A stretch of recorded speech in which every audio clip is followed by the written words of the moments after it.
All right, drink we're about to make is called Flaming Blue Jesus. This is going to be a shot. I'm going to make it for 2 people.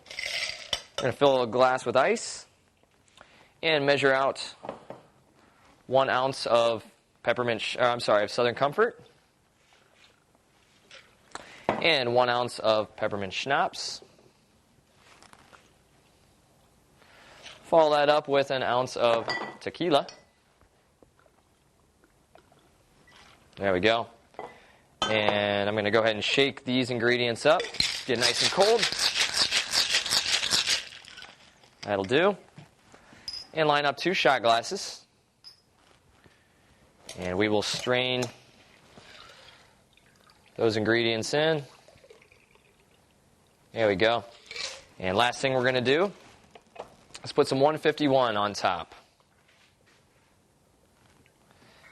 And at this point, if you are allowed to do so, go ahead and light them on fire and just make sure that you blow them out before you take down the shot. Bottoms up.